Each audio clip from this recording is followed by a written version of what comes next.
Now let's talk about our ability to be creative, because after all, that is integral to making money. Making money is an act of incredible creativity.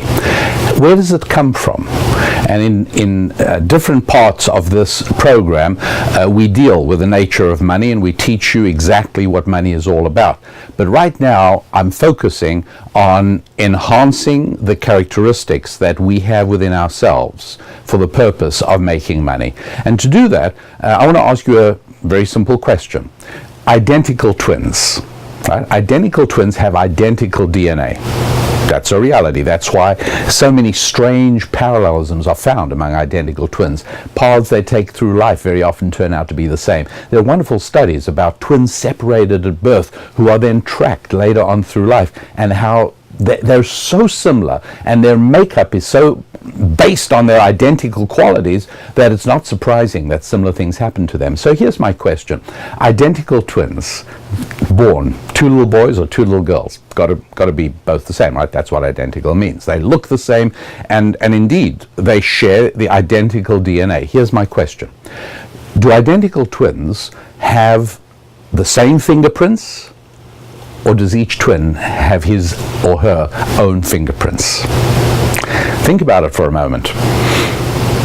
If you're going to say that each has their own separate fingerprints, you are going to have to explain to me, where does the genetic information come from to provide a separate set of fingerprints? Because they have the identical genetic data. See the problem? Therefore, one would naturally guess that identical twins have the same fingerprints. Why wouldn't they? The problem is that they don't.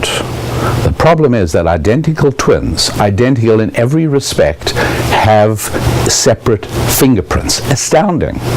Would you like to know how that happens? Well, as a matter of fact, so would almost every doctor and biology researcher in the whole world. Everybody would like to know how that happens. It's very unclear. Excepting that in ancient Jewish wisdom, there is actually some teaching on that topic. You know what it is? That we human beings are distinguished from one another by our creative ability. We were each created in the image of God. What is God's main characteristic? He is the creator. And therefore, when he creates us in his image, what we do is we become creators as well. And our ability to create is characterized by our fingers. Our fingers are, if you like, the symbols of our creativity. The fingers, our ability to move all our fingers in a way that's quite unique among all creatures on the planet. Our ability to use tools and build things, quite unique. And therefore, fingers serve as a metaphor for human creativity. And therefore, it is on our fingers that our mark of uniqueness is to be found, because we're created in the image of a unique God. Therefore, we must be unique too. In what way? Our ability to create. Each and every one of us has our own unique, extraordinary ability to create, which is rather remarkable. And the important thing to realize is that therefore fingerprints should really be thought of as soul prints. They should be thought of as more spiritual than physical. Although they are physical characteristics on our bodies, their appearance in a sense is spiritual. In other words, if we were to clone two babies, so as that two babies grow up with identical genetic characteristics, just like twins, we wouldn't expect them to have the same soul. We'd expect them to have the same body. So physically, it is possible to have identical people. Spiritually, each and every one of us is utterly and completely unique. And our uniqueness is characterized chiefly within our ability to create.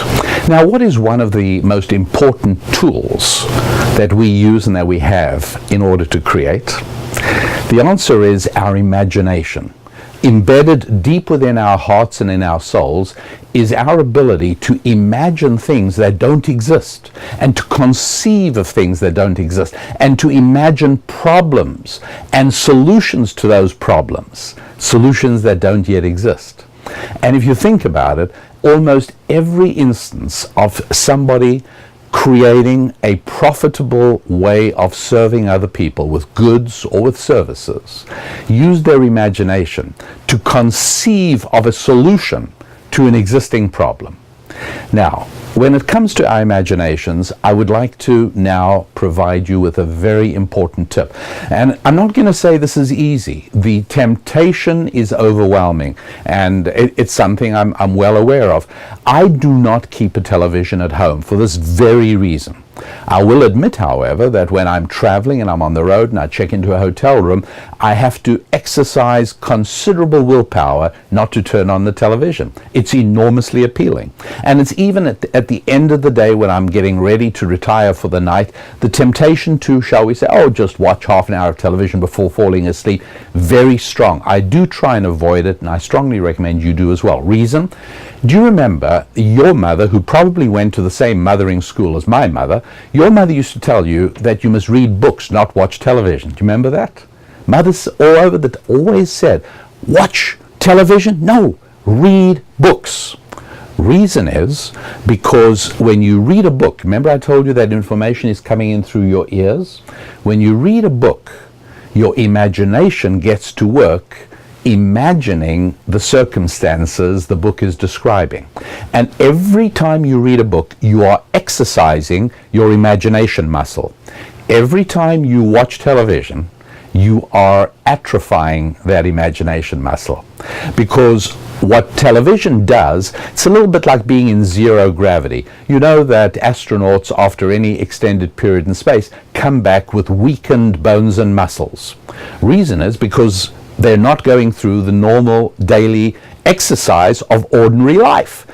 Each and every one of us, every time you walk up and down stairs, you're exercising against gravity. Every time you sit down and stand up, you're exercising against gravity. Every time you pick up something and walk it across the room, you're exercising against gravity. In outer space, none of that happens. There is no gravity. Since you are not using that muscle, it begins to weaken, it begins to atrophy, your bones begin to lose calcium. It's kind of not really very healthy, is it? But the similarity to that is watching too much television. Perhaps watching any television, to be perfectly honest. What that is doing to you is it's saying, we don't need your imagination muscle. We're going to provide the whole scenario. You don't have to imagine anything at all. And don't be surprised if after a period of time of watching television, your imagination muscle begins to atrophy, begins to be weaker. And it's hard to notice at first, but after a period of time, particularly, you will notice, particularly with young people who've spent an awful lot of their youth watching television, their capacity to imagine is dramatically diminished. And it really needs to be worked on and redeveloped, because in order to create in economic terms, you absolutely need a vibrant, living, effective imagination. And that is something that we really need to be aware of. We do need to diminish the destructive effects of television, or movies for that matter. And so, seriously, part of the program for developing yourself, and that's what we're talking about. We're discussing essentially a workout program to make your body more effective at money making. Making sure that you strengthen your imagination is one of those ways. Now, I spoke a little bit earlier about another spiritual characteristic which is immensely valuable. If you were hiring somebody, you'd be looking for this characteristic. If somebody were hiring you, they'd want to know you've got this characteristic. What is it? It's the characteristic of optimism. Incredibly important. So important, in fact, that MetLife, the insurance company, did a famous study back in the 80s. Famous study, easily found information on this, where, as you know, MetLife would hire thousands of agents every year, and it was a very costly process because the dropout rate was very high. people who thought they would be able to sell insurance, and as time went by, were not good at it, became discouraged, and left. And MetLife used to always test for academic record. They used to hire people with good college degrees. They used to hire people with experience in sales. And they were persuaded by a group of researchers to try and identify applicants who possessed optimism. And they tried to design tests, and they came up with some tests which at least gave you a chance of spotting optimism.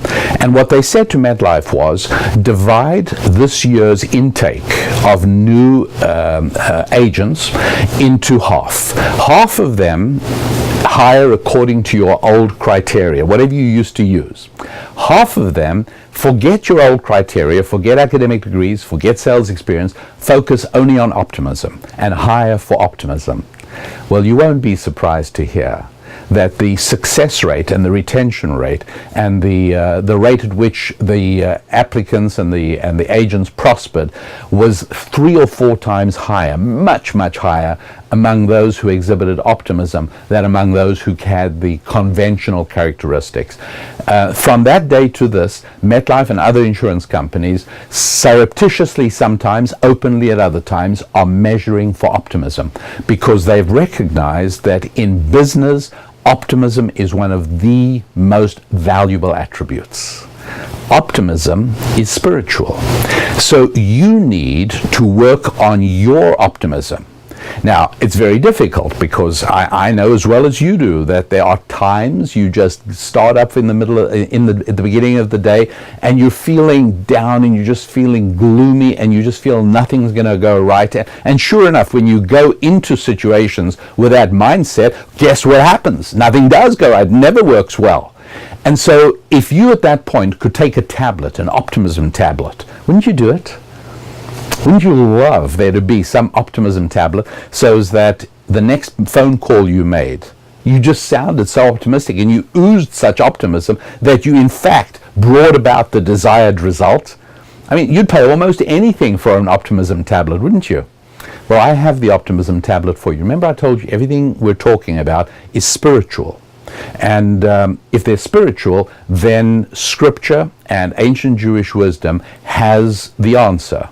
That is an answer that Jews have used for centuries under all kinds of circumstances to prosper.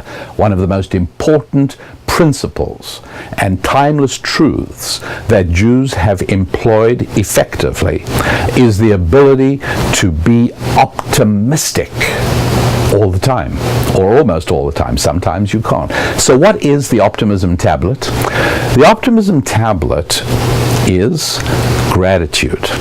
That's right. Expression of gratitude. The University of California in Sacramento, in Davis, actually did some important work on the role of gratitude, on the role of gratitude being the key to optimism. And so when I read that research, I thought it was unbelievable. Ancient Jewish wisdom knew this 2,000 years ago already, and now it's being understood. Finally, everybody's getting this. The key to optimism is gratitude. And something that I am going to now commend seriously to your attention is to have a private journal. You're going to be using it for a number of different purposes. But this is a journal that at the start of every day, you're going to take for yourself 10 minutes, at most, maybe 5 minutes. It's really easy to do. Get yourself somewhere private. Don't do it while you're driving, certainly not while you've got any radio or television on. Just put yourself in a quiet room, put the date down, and write down 5 things for which you are profoundly grateful. And you know what? However difficult your life is at any particular moment, I bet that if you took 5 minutes, you would come up with 5 things that you can honestly say, I am deeply grateful for those things. These 5. You cannot imagine how effective that is in shaping your entire day. And the study from the University of California at Davis I was alluding to actually identified the extent to which people's health, mood, effectiveness at work all skyrocketed if they started the day doing that which ancient Jewish wisdom has been recommending for 2,000 years. Start your day, not by thinking, but by writing down 5 things for which you are grateful. Tomorrow morning, try and think of 5 other things. And it doesn't matter if you can't, if there is some overlap. You know, if you can think of 3 new things and you have 2 things from yesterday, that's fine. But the act of thinking about them and committing them to paper is immensely powerful. When you change something from a thought into a reality by putting down the idea, everything changes. I often explain to people that a business plan that you think about in your mind will never produce investors. A business plan in your mind will never result in a brick and mortar operation. A thought you just have in your mind will never turn into an internet business. There's magic in putting ideas down on paper. And I want you to have a little notebook, totally private, that you have with you at all times. I would recommend this as, look, I love high tech. I think smartphones are wonderful. Computers are absolutely terrific. There's great software out there, really useful software out there. Evernote is a great example, and I'm sure as I'm talking, many of you who are software savvy are saying to yourselves, great, you know what, I can put it down on my Evernote, or I can put it down on my Microsoft OneNote. Please don't. I'm a big enthusiast of that kind of software. But use a pen and paper for the things we're talking about, okay? Try it. I assure you that within 30 days, you are going to see enormous difference. 30 days, your mood changes, your optimism muscle builds, and you become a much more optimistic person, which overflows effectively into everything you do. Just wait and see. I also told you something else a few minutes ago when I explained that among the characteristics you would look for if you are hiring somebody, and the characteristics that someone hiring you would look to see you had, was the ability to fluently articulate your thoughts and your ideas. Very, very important, right? Think about it. As I said, your mouth is probably your most important money-making organ in your whole body. Your brain obviously is important as well. Your mouth is vital. It's crucial because it is with your mouth that you are able to communicate an idea. It's with your mouth you can persuade somebody to your way of thinking. It's with your mouth that you can effect a sale or a transaction. Communicating effectively is very, very important. It's part of getting to know yourself. It's part of identifying the characteristics that are vital for your financial success and augmenting them. And so we need to spend a moment or two clarifying how you can increase your ability to articulate. Here it is. Again, the idea is simple. The execution takes willpower. Here is the principle. It sounds so simple. I laugh when I give this advice. This is among the most powerful advice. It's among the most powerful permanent principles in ancient Jewish wisdom. Here it is. If you want to triple, quadruple, multiply your fluency and your ability to express yourself by 10, what you need to do is read aloud from a good book. Now, I'd recommend the good book, but it doesn't really matter. As long as it is not rubbish, as long as you're not reading out of People magazine or please choose a good book. And there really are lots of resources on the internet for advice and recommendations on good books. It's got to be something that is not too flowery and not too literary, so as that the words are words that are far from anything you would tend to use ordinarily in your communication. At the same time, it mustn't be below your level. It mustn't be at a childish level. There's a lot of stuff available out there. Here's what you need to do. For a minimum of 20 minutes a time, ideally 30 minutes a time, 3 times a week. So ideally for about an hour and a half a week, but not in one sitting, in 3 separate sittings, 3 20 to 30 minute sessions, read aloud. Now, if you're fortunate enough to have a spouse who enjoys being read to, and many do, by the way, you're home free. It's so much nicer to read aloud to somebody than to yourself, because you feel a little ridiculous reading aloud if there's nobody there. So reading aloud to somebody, it's great. If you happen to have children, even teenagers, you'd be astounded. If you choose the right book, you'd be astounded how eager they are to hear you reading aloud to them.